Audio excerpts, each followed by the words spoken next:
Hello, good morning, good evening, good afternoon, wherever you're joining us from.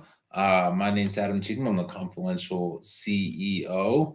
And today we're here to talk a little bit about our philosophies as an organization. You may be used to seeing Kyler with us today, but she's unable to join. Um, so you get me, which is fine. We'll do just fine. Um, Given that I'd like to share a little with you about where we come from, what our background is, and who we are, not just as a company, but as people, because that's important. Would love to hear where you're joining us from. So go ahead and put that in the chat, and as questions come up along the way, I would love to hear what you think, what you had to say, what types of challenges you see with your organization. So we'll go ahead and we'll kick this off along the way. We'll talk a little bit about why we're called the Confluential, where we take our name from. We'll talk a little bit about some of our unique tools that are proprietary to us and how it is we've helped some of our clients on some of our projects. So we'll go ahead and jump in, and I have a presentation that I will share with you so that we can get into the conversation. So let me put this in the sharing mode, and we'll get going. Always appreciate the audience that we get and the questions that come in, and we'll monitor those along the way. So as you find yourself with questions, feel free to ask, and we are ready to go. So, like I said, today we're going to talk about Confluential and some of the terminology and the methodology philosophy that we have and use on behalf of our clients to help them with their projects. You'll notice some of the words that we've come up with that are intended to convey the idea that your business is an ecosystem and your technical and business environments work together in intersections that are important to study. And just like any ecosystem, the key isn't just to be sustained, it's to thrive. Everybody wants to thrive. And so we like and have copyrighted, trademarked this word thrivability because we think that that is a good term for measuring how a business ecosystem is thriving. We'll talk a little bit about that along the way. So, as we start talking a little bit about us, rivers and bridges and all those types of analogies within the ecosystem and how technology interacts with it are really important to us. We think of our name as indicative of how rivers confluence and where the confluence in rivers brings resources together at an intersection. We're headquartered in a city called Grand Junction in Colorado.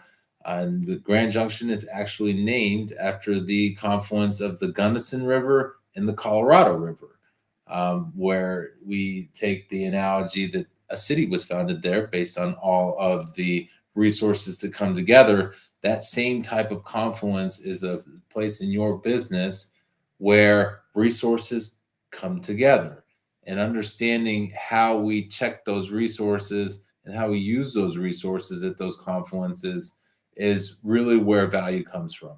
You can operate your business in silos and in um, individual spaces and focus on single work streams, and you may get value from that. But when we really start to take a perspective of creating a thriving organization on an ecosystem that supports that, it's really those confluences that come together and add value that compounds as opposed to just as net add on the whole.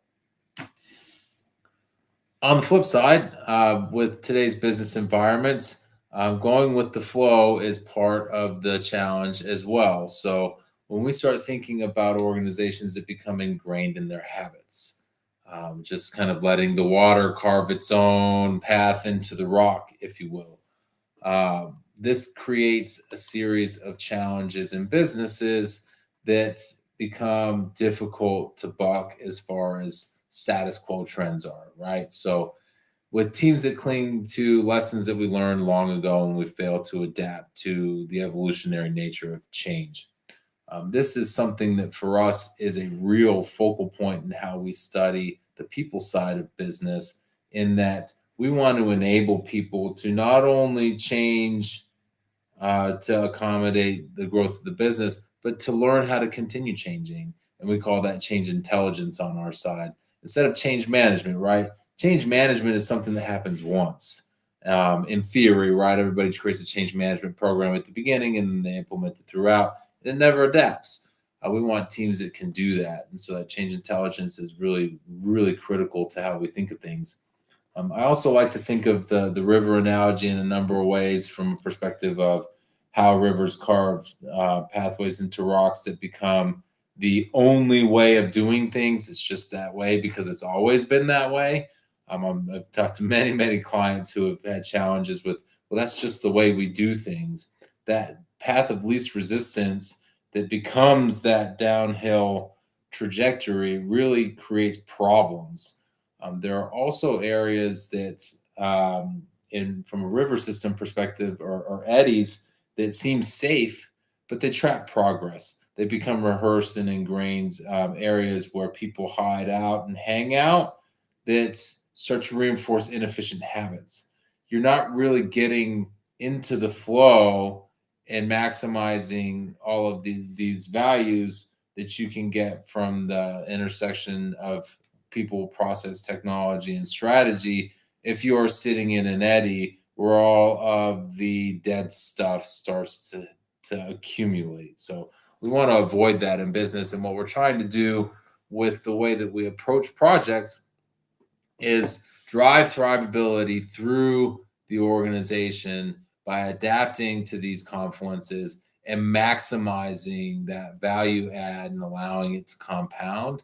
All of those types of accelerators that come from combining this conversation into a holistic approach that leverages change intelligence in a way that keeps you adapting, so that as you grow through this, as your business changes, you don't become stuck in the same circular habits again. Now that we changed once, this becomes the carved in rock path that we don't really want to become a problem again. So, what we do is we start by thinking about how we push strategy through people, process, and technology, right? So, our focus on the convergence of each of these streams and how they're woven together is really the focus of all of our projects. All of these great words: agility, greater fulfillment, learning capacity, operational execution, optimization. These are all key buzzwords that, at the end of the day, for us are important, but they're not quite as important as increased profitability, increased engagement, and reduced risk. That's really what the focus should come into as it pertains to how you leverage technology in a way that augments people, process, and strategy, so that you can then grow this and thrive within this ecosystem that we're building. So, as we're going through this, I'll pause for a moment and answer a couple of questions here. And we have the idea that, what do you think separates this philosophy from others? I like this question very much because it gets at why we think about this way.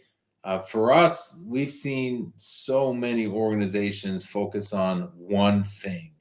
My change management program is the problem. My technology is the problem. I have a strategy that says I'm going to implement AI. That's not a strategy, it's an objective, right? So, this singular siloed way of thought is really pervasive across a lot of organizations, as well as a lot of consulting firms, frankly, where they focus on one thing.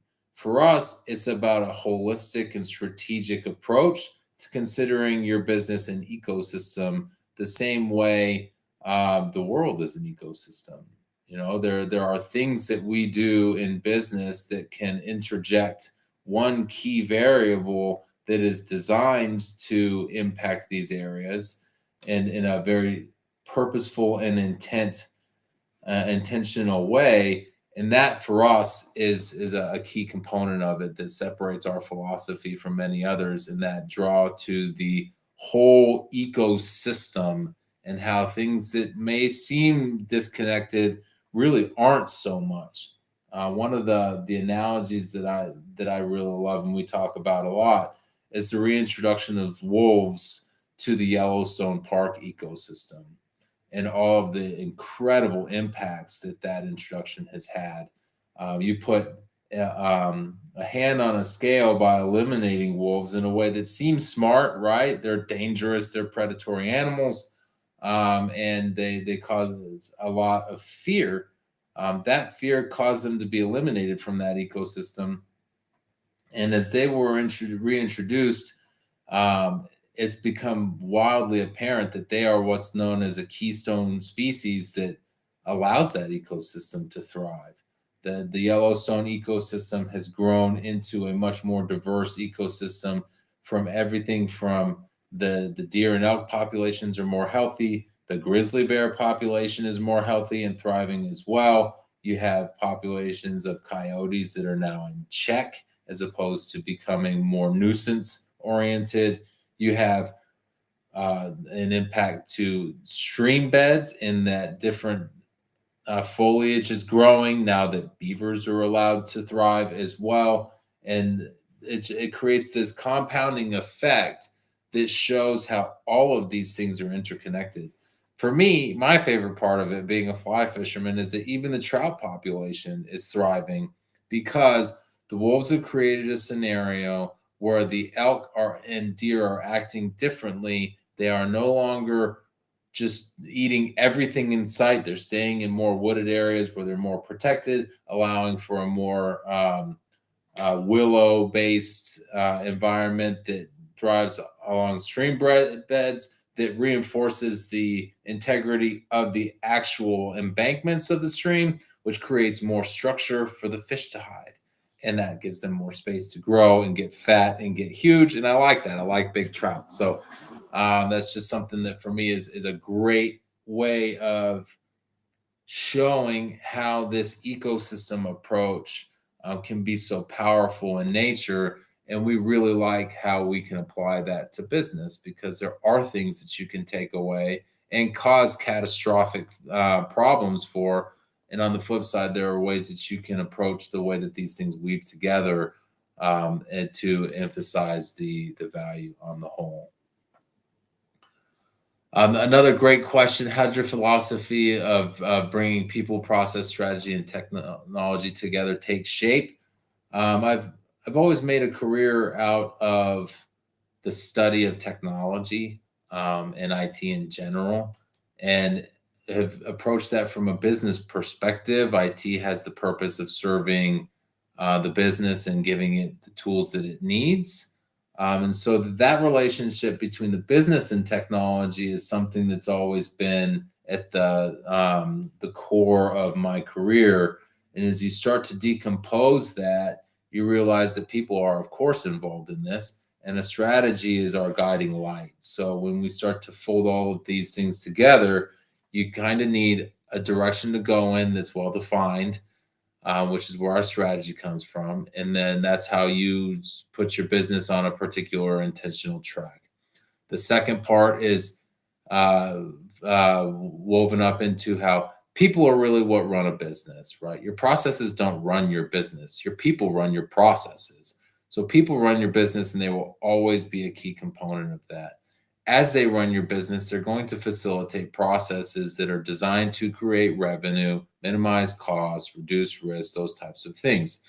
So our people facilitate our processes. And as we do this, those processes need to become more efficient along the way through the use of technology. So now we have this scenario where we have a strategy that is intended to give our people a direction in which they facilitate processes that are enabled by technology, and you have a holistic picture of it. So that's how we kind of go about decomposing that conversation.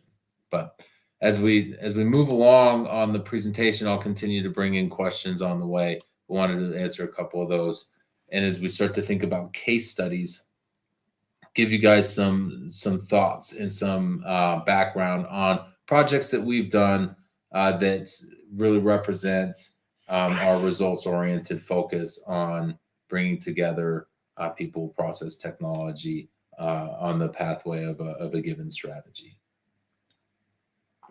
So the first case study that I wanted to offer you guys is one on an organization that we worked with and are still working with, that was utilizing agile methodologies to deploy an ERP. They had an aging ERP that served the business's purposes quite well, but became rigid. Can't modify it, can't gain things from new functionality from it. So they wanted to replace it.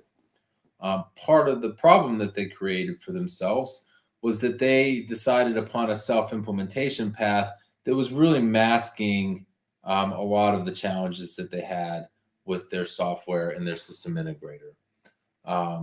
What that ended up causing was it caused the business to lose a bit of faith and engagement, not really fully bought into the agile approach. The agile approach kind of became the scapegoat for where the challenges were coming. And it started to develop this reputation as an IT-driven initiative that the business didn't want. And as I dug into that, that's those of you who know me well know that that for me is a trigger, right? An IT-driven initiative that the business doesn't want or see value in is a real red flag. That indicates a challenge in the relationship between the business and IT, and it's a reverse of the way that relationship ought to be, right? In the vast majority of circumstances, IT should not be telling the business what it's going to get. It should be asking the business what it needs and serving to support that function, right? That's really where that comes from. And what I found when we facilitated this project was that part of the challenge was that the steering committee's visibility of the project as well and engagement in it was lacking and had kind of waned off. So that connection to the strategic vision that brought the business value statement into it had started to really fade for the project team. And so what we did was we refocused this program on the business, their requirements, and achieving velocity of delivery. And the key with that velocity side of it was to be able to show the business, especially in an agile development methodology, that they're adding value, right? If the business doesn't see why we're doing this, realigning towards that purpose is useful, which is one of the things that we did. But if we continue to not see that value come up, the agile methodology becomes the problem again. And so we wanted to start saying, we are going to deliver this value and we're going to do it incrementally and then prove it, right? Here's MVP 1, MVP 2, and establishing that setup. Through this, we also focus on rehabilitating that relationship between the business and IT by refocusing on that service of requirements. What does the business need? And this is really at the core of agile methodology as well. And it is something that at Confluencial fits with our ecosystem type of approach, in that the relationship between the business and IT needs to be complementary in that way, that the business has a need for solving a problem more effectively and efficiently and possibly innovatively. And IT has a solution to build towards that. IT understands the business well enough to say, I think I get what you're saying. And then the business says, okay, cool, show me something. IT says, this is what we built. Business says, yeah, this is good, but this is not. And it becomes a collaborative conversation. That collaboration is one of the cornerstones of agile methodology. And in this scenario, it was broken. And so we rehabilitated that. And part of the process of rehabilitating that was that improvement in that agile approach with a focus on execution and the rigor of ceremonies. One of the massive, most common misconceptions with agile methodology is that it doesn't need structure. Um, it's quite the opposite, actually. It needs a whole lot more structure, I think, than waterfall methodology, because those ceremonies become the key support structure for that collaboration that needs to develop and that relationship that needs to thrive between the business and IT, so that you have a way of giving it some structure that allows it to grow.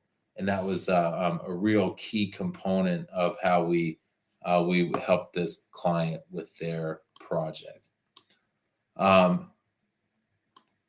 bring another question back into the discussion, one of the things that I think is a great question here, and there are two questions here that I'll kind of weave together. One, why is getting crystal clear on the why so important, as well as why has Agile become such a dominant framework for organizations today? The reason that the why is so important is because it gives us a purpose, it gives us a reason, right? Nobody wants to spend money on something in business without knowing why, right? So getting crystal clear on that is important, but at the same time, that's also a reason why the agile methodology is becoming so dominant in the IT space, because that why isn't always so crystal clear, because sometimes you ask for something and when you see it the way you thought you see it exactly how you thought you were going to see it, and then realize upon seeing it, oh, that was probably one of the stupidest thoughts I ever had. We got to fix that. It That type of mistake is gonna happen. It should happen.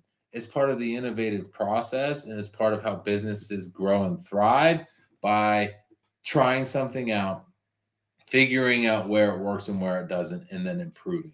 So that getting crystal clear on why is important, because we need some guidance, but the agile methodology allows us to seek greater understanding so that that why can become more clear through collaborative conversation. So that was a really fun project for us at the Confluential to study that impact in that kind of deconstructed environment that the agile framework was living in, and reconstructing it in an environment that allowed it to thrive.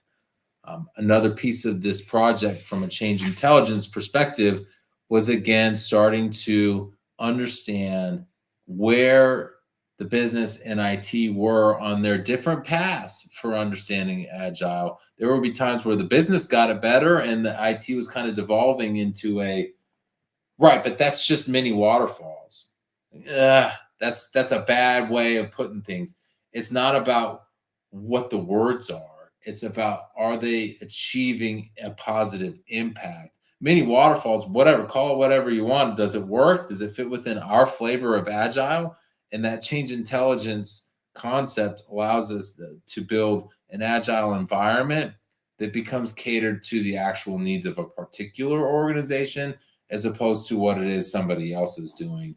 And we never really want to base anything we do in business on what somebody else is doing. That's a real fast track for being in a follower's position, and followers get left behind. So as we move on in our case studies, the next one that I wanted to show you guys is one where we had an organization with complex manufacturing need requirements.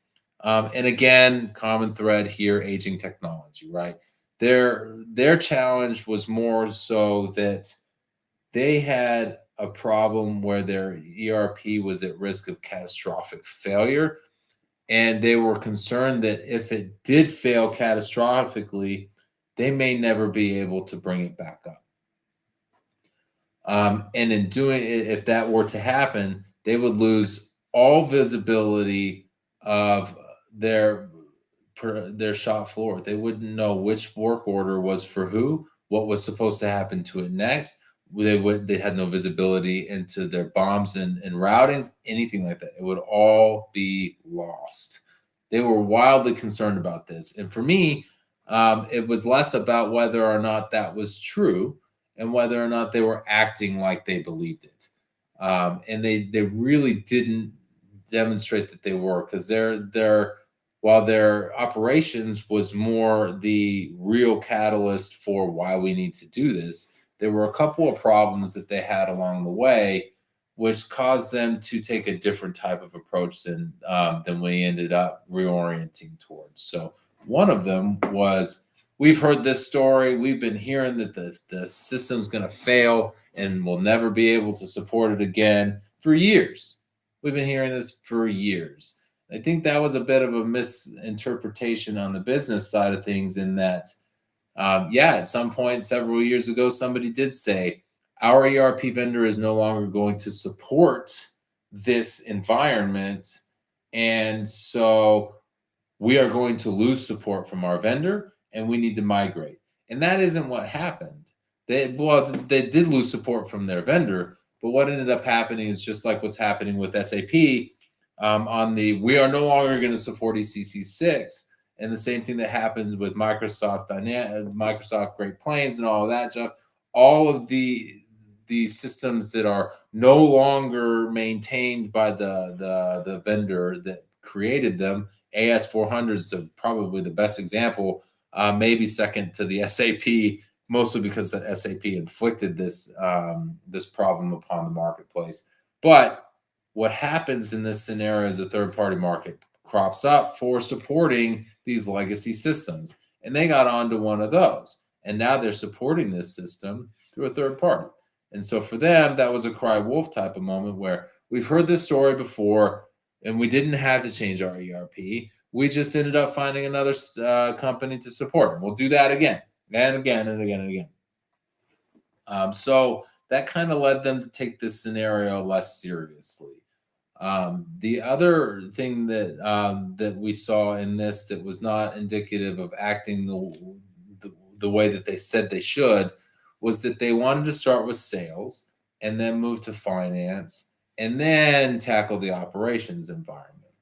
And as we started to dig through this, that led them to underscope the operations side of the conversation, underscope the operational need in ERP, choose the wrong software, and then implement it badly, all while not mitigating that risk of catastrophic failure because they put the operations side of it off for years.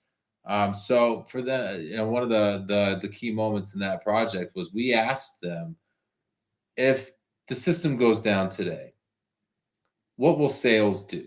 I said, well, we'll create. We've got all of our pre-existing quotes and contracts and everything in our document management system that is SharePoint, so that will remain, and we'll be able to create quotes and orders between a combination of Word, Excel, and we'll be all right. It won't be fun. We'll do a lot of math on the side and all of that stuff with our old school calculators, but we'll get there. And then yes, okay, good. What about finance? Well, this company had this client was a subsidiary of a parent company, and their answer to that question was, well, we'll just put as much as we can into the parent company's finance system, which won't take all that long. We're kind of doing that anyway, which was a surprise to the department that was running this project. And then they would do the rest in Excel. How long would you be down? Maybe a week. Sales, how long would you be down? I mean, sales never goes down. That's their philosophy was, we'll be back up and running somehow, some way the next day. So we're losing a week tops between sales and finance. Operations, what would happen if you lost your system? And their answer was, well, we wouldn't know one material from another. We wouldn't know one work order from another. All production would stop for potentially up to 6 months before we got everything back up and running. And even at that, it would be at a severely reduced capacity. So then why are we implementing sales and finance?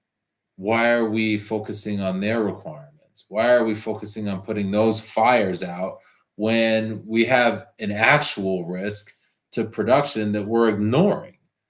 So what we did was we reoriented delivery towards our strategic objectives of risk mitigation with that environment, and became much, much more focused on delivering a software selection that focused on our most complex requirements in production and creating a program and implementation delivery for mitigating the actual risks instead of kicking the can, which is exactly what they were doing. When we had that conversation on why are we not focusing on operations, the room was unbearably quiet, um, because I think everybody kind of knew that they were avoiding the problem as opposed to fixing it. And getting refocused on that problem has driven quite a lot of additional value to the conversation. To come back to the questions as we're going, how can organizations balance experimentation with structure in order to adapt effectively? As well as, do you think organizations in general overestimate or underestimate their need for technology? And I think that these two questions, again, kind of go hand in hand, in that you want to, in theory, experiment, quote unquote, as little as possible, especially in the scenario that we're talking about right now from a risk mitigation perspective. Experimentation leads towards risk, and when our purpose is to mitigate risk of failure, there's a bit of a counterproductive thought in that.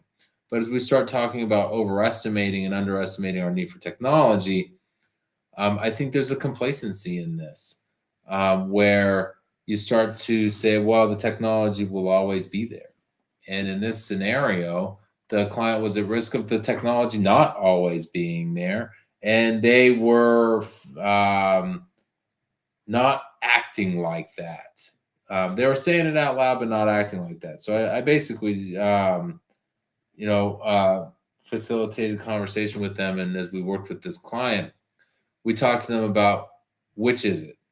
I this is up to you, right? You get to decide what your imperative is, but you can't say our most important burning problem, the biggest tire fire in our face is operations, and we're going to ignore it. We're going to let it burn, right? You can't do that.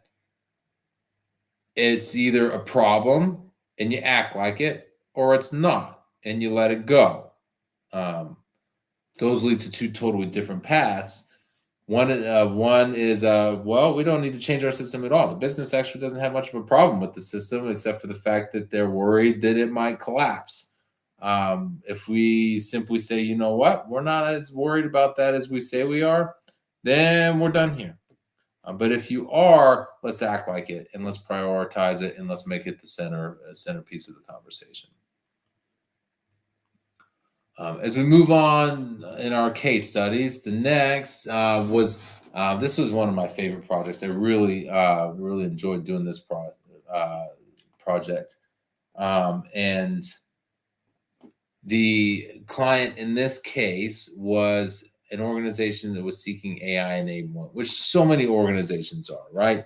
What I really liked about this client is they realized that what they were asking for doesn't exist. It's not something that's been built. We are going to build it. But their purpose was to understand that they have key processes in manufacturing that involve significant human interaction, and that there were opportunities not only for improvements in quality and efficiency and value, but also improvements in safety. So what we did with them to understand that was go through that process of understanding where can we eliminate human interaction and where can we not, right?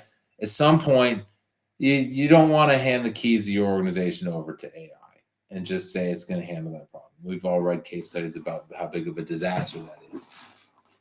We want to understand that AI automation can provide a significant opportunity, but this is innovation, right? We talked about that lots of times. We're innovating here, which means that we're building something that is unique to us and never been done. The other part of this was really in that we had a more traditional manufacturing environment, which had two challenges. One of them is the equipment was not wildly up to date and modern, which is fine. There's nothing wrong with that. It works, right? But also that the existing environment is busy with lots of different variables, potential hazards that we needed to be able to identify and avoid. So what we did is we designed an AI program that was centered on both safety and value. Um, for the Confluencial, human interaction is important, but eliminating human interaction where we can either reduce or create safety concerns, right? If we take human interaction away in the wrong spots, we can create problems. So we want to be targeted in it and eliminating things like redundant efforts and error issues, while also providing a scenario where sometimes a human set of eyes should be accountable, and that's okay too. We also had some challenges with the overall environment itself, on how do we create a scenario where we see a whole twin of the entire environment in a digital fashion, a digital twin of the environment. And we created multi-factor environment, with lots of different sensors and traceability so that we have redundancies in vision. That way, if there was a dead spot from one camera or one sensor, there was something else that was compensating for that. So we did create that, and then we focused a bit on the creation of automation with human override capabilities, because it is important to be able to say, this is a problem and this is not, especially when you start talking about automated intervention, right? One of the challenges that we really focused on as well was false stops, right? Last thing we want to do is identify something, quote unquote, that stops everything. And now we have a stop. We need to resolve that problem because the system won't let us go anymore. And that adds time to the production cycle, that creates more inefficiencies, and lowers our effectiveness, by introducing this system. And then we also lose mind share with it as well, right? So as we're trying to kind of weave this technology side into our strategic, our people, and our process goals, we focused a lot on making sure that we didn't create those unintended consequences and work stoppages that would ultimately kill the program in our eyes.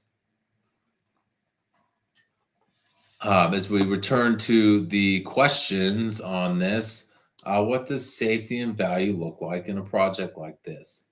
And what's the biggest difference when implementing AI into an organization? For this particular program, the biggest difference really was having a good set of expectations on what we wanted from AI and not allowing that to get fixated on shiny things. Our goal, and we drifted from this and then refocused on it. We drifted and refocused many, many times. But the goal behind all of this was to not sacrifice safety for the name of invention. And that became something that we returned to time and time again. All right, are we losing our focus on safety? And we made sure that we never did. And that was really key and critical, especially many of you have been in these manufacturing environments where one small mistake, man, it can cost lives. And we looked at a number of different videos of safety issues on the shop floor to understand what some of the problem areas could be, so that we made sure that we didn't make that mistake by over automating in the name of invention, while then diminishing the safety of the environment. So that was really key and important to us. And that difference when we talk about implementing AI into an organization, doing that effectively and doing that for the sake of doing it, is the purpose, the intent. And that is really key to the overall value that we added here. The last case study that I want to offer for you guys today is an organization that is implementing a quality system for the improvement of their corrective and preventive action traceability, as well as supplier quality, right? How do we make sure we get the greatest quality of goods and then provide with our processes the greatest quality to our customers? And so we are working with them on this right now, actually. And we're finding that they have multiple systems interactions and integrations that are required to get the right data in the right place at the right time. The problem that we face is that there are some significant constraints on major systems that are sources of data. So we are trying to balance the operate in a bubble while not operating in a bubble, right? Where can we get these things together? How can we get these multiple teams that are involved beyond the quality and sourcing teams together in a way that creates value in this corrective and preventative action program? They had a high volume of data that has been complicating the conversation, and their vendor is not entirely clear on what they're able to provide and how. So that's kind of been complicating the conversation. What we've been focused on in helping not only advise on that this is what you should expect from your teams, your data, and your vendor, is we've created a strategic architecture roadmap that allows us to see this in phases, right? The projects are always going to be deployed in phases. That's why there's always the mythical phase two that in many ERP programs, for example, never exists. It just becomes the bucket for all the things that we don't want to do. But we have the idea here where we do need to deploy this in stages. It's been appropriately staged out as a holistic scope. So that phase one, phase two are not separate projects; they're the same project. And what we've done to help augment that is focus on that same short-term, medium-term, long-term type of approach and create an architecture roadmap for that, right? So here's what your architecture looks like today. When we get into phase one and we launch the first piece of functionality for this, our architecture needs to look like this, and this is where we're going to need support and resourcing from the integrations teams. Then we have our medium term, which where phase two comes in. Our medium term architecture needs to look like this. You need to start planning now for these teams to be involved in your architecture conversation, your integrations conversations, so that you are in line for their capacity when it becomes available. Right? We do, if we're going to accomplish the scope that we set out, we can do these things short term, right away, with the capacity that we have. In order to accomplish the current scope, we also need these integrations that are capacity constrained. So let's put them in line. The next piece was, but there are some teams that we're not going to get available for long term. So we're going to have to assume that we need to deploy this project without them. But that doesn't mean that we shouldn't be thinking about how big we can get with this. What does an actual best practice in supply and Kappa look like? And how do we set that as our long-term goal? And as we set that as our long-term goal, what other systems do we need to integrate into this? And how do we accomplish those integrations? What are the requirements for them so that we know what we're going to gain from them as well? That way it becomes a very purposeful look. I've got this planned out. I got a big picture view of this so that when we're ready and those teams are ready, we can integrate with them. So that's been a key part of it. As we start to think about the questions here as well, technology is often seen as the silver bullet. How can it be reframed as an enabler instead of the driver? And this is a great project to use as a case study for that, because the technology isn't the answer, and it isn't something that gets framed from a perspective of here is what you're going to do. Here is the technology that is going to solve all of these problems. In this project, we have a clear view of what our challenges and what our opportunities and what our requirements are. And then we created a clear view of how technology is going to help and how it's not, and where our problems are going to run into. In this, there are some technology constraints that help us see that a little bit more clearly on where do we run into walls. But the idea that we are starting to pull this into a conversation of an enabler sets us up to be talking about it in a way that says, with technology in phase one, we're going to enable this. With technology in phase two, we're going to enable this. And as we start to seek further technology advancements, these are the enablements that come from this, so that the technology isn't at the forefront. It's the improvements that are at the forefront. As we start thinking about mapping short-term, medium-term, and long-term goals up front, revisiting them does become important. So I like this question from Avery: if short, medium, and long-term goals are mapped up front, how often do we revisit them to test whether they're still aligned with a market reality? At the very least, we want to revisit them from phase to phase, right? Once we're done with short term and we're gearing up for the next phase, let's look at our next stage and let's make sure that our roadmap is still good. What you really want to think about is that short term, medium term, long term becomes a conversation. It's just like driving, right? You're constantly monitoring the road in front of you and the sides of the roads if you live in Colorado like us for animals. Uh, but you're constantly monitoring what's here in front of you along the way.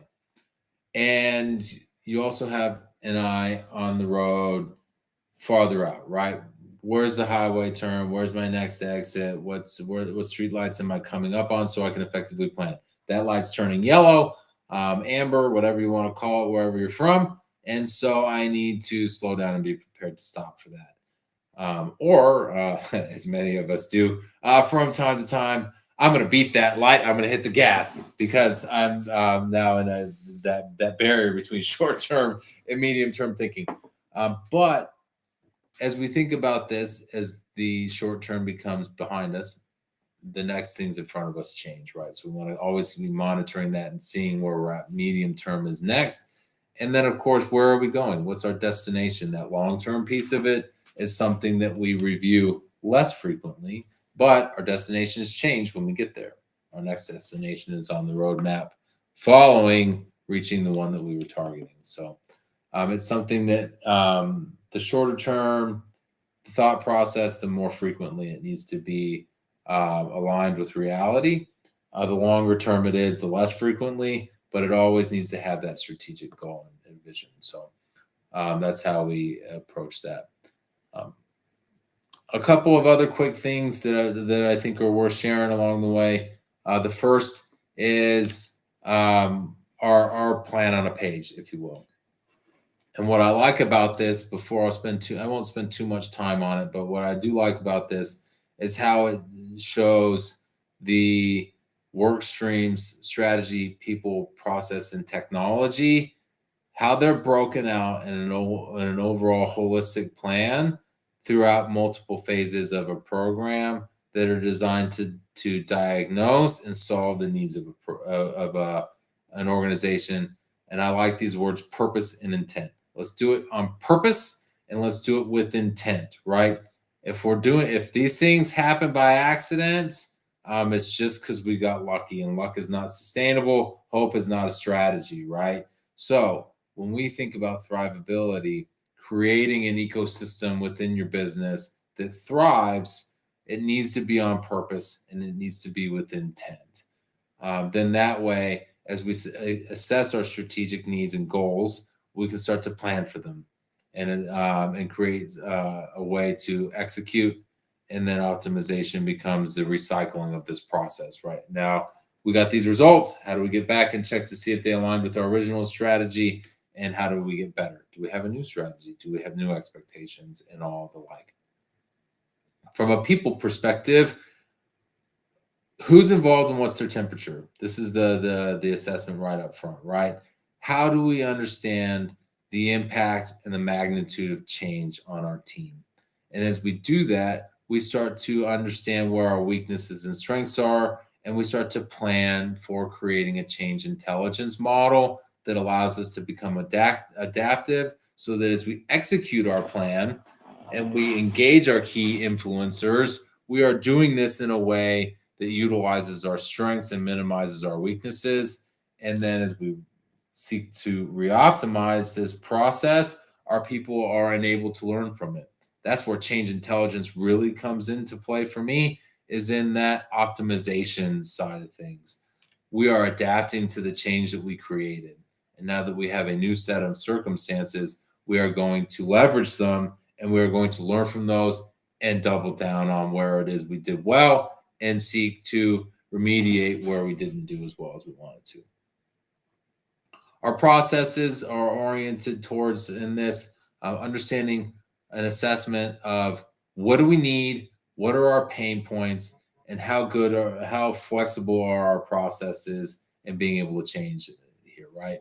What's our agility in our processes? Some organizations say things like, "Oh yeah, change is easy for us. We do it all the time." That means you have no stability either, right? So that's not. Sometimes that's a double-edged sword. We want to understand what our processes look like and where we can gain, and where we should seek to stay the same, right? Your business is successful for good reason. Let's not change what's working, and let's focus on resolving pain points. That way, in our planning stage, we can align towards our targeted improvements and strategic outcomes. What do we want to gain? What are our roadblocks? And we can create a process architecture model that says, here are the places we are going to target our improvements, and this is how we're going to do that. Executing those process improvements then become aligned with that in alignment of that process change with objective expectations and pain point resolutions, so that when we optimize, we can say, we wanted to do this, we were able to accomplish that. Now, when we go back and look at things and we apply our change intelligence to learning from our new processes and our new enablements, what can we do next? In the technology space, we want to be able to assess what our integrations are. What does our technical environment look like? What's the lay of the land in tech? How is it being used today in our organization? And this is a real key question for so many folks who say, I need a new ERP. And our answer is why? Like I said, answering a question with a question is not always a good thing, but why do you need a new ERP? Well, our old one's broken. Actually, your old one works just fine. It's all of these integrations that you created problems with. All of your ancillary solutions are the problem here. How do we improve those? Because now that I think about it, in an ERP, we'd have to attach all those to the new ERP, and we'd have all the same problems. So let's solve the problem, right? Let's seek technology opportunities in our plan that are based on solving the problem that we look to, identifying those process enhancements and how to enable them with the new tool, so that our people can solve those problems and enact those processes more effectively and align with our strategy, right? So this is where technology execution comes into syncing our technology goals with our strategies and our change needs. How do we actually accomplish something? Not just throw out an answer and say ERP or whatever it is you want to call it, and spend a whole bunch of time and money implementing something that completely ignores the actual problem. And that's something that is a pretty common mistake. But as we start to do this, technology is always going to continue to grow and evolve. So should your use of it. So the optimization cycle fits there as well. So all of these things come together and are dependent on one another. And they all create value as individual work streams. But the most important part of this, and the most important part of our philosophy, is how do we create value in this in a way that leverages the way that these work streams are related? How do we take those confluences, study that congregation of resources at those confluences, and leverage that for force multiplication and become a whole lot more in it? One last example for you guys that I wanted to throw out, and you can test this tool as you like with the QR code in the corner there, is our River AI tool. We took our own advice, which is something that I found in my experience with other consulting firms. They're not so good at taking their own advice, right? Some of the most um, the strongest advocates for change management have no idea how to change their own organizations. They don't know how to take their own advice. So we applied our own advice. We sought a strategy for answering a question in the marketplace that we thought should be more accessible and more credible, which was, what ERP should I buy? Should I buy an ERP at all? And we created a tool that helps us answer that question for our clients, as well as our clients answer that question for themselves in creating River AI. And what this tool does is it provides a sample shortlist based on key indicators in your business, and you can have a conversation with it about your ERP needs. And so, as we started to work through this conversation from a strategy perspective, we were clear we wanted to create greater access to this conversation of ERP selection and how it is we have this expertise that we can make more accessible to the market, and that is something that they should have. Everybody deserves access to a credible, experience-backed short list of technology options. That's a key motivator for us in this strategy. And the people that we are enabling are ourselves to be able to answer questions more effectively, and our clients and prospective clients, or anybody out there that has questions about these things. Those are the people that we seek to serve. And so what we did was we took a process that takes weeks and decompose it to the most critical components, and then created an AI agent that facilitates that process in seconds and provides that short list so that we can add that value to the marketplace. And that was our technical enablement. For us, we want people to know where ERP is the best fit for their core requirements. What requirements might be unique to their organization that would impact their selection? The vast majority of your requirements are going to fit any ERP out of the box, and that's just fine. What are the ones that matter, and how do we identify those more quickly? And am I going to even get those in a new ERP? Sometimes the areas I should focus on are improving my own existing systems, because you're getting an ERP that does a lot of things if you buy a new one, but it's not going to do everything.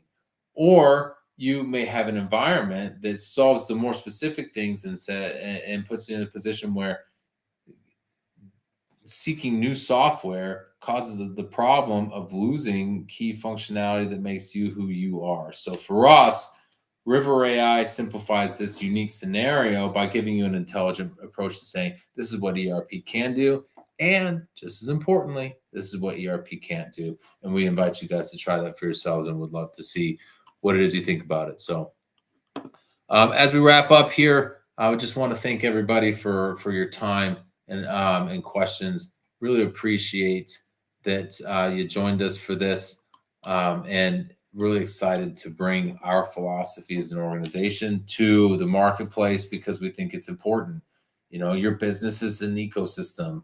Allow it to thrive, and let's focus on how that happens and how that becomes a key component of your technical enablement of your processes and people to achieve your strategies. So thank you, everybody, for your time. We appreciate you, and we hope to see you in technology. Thanks.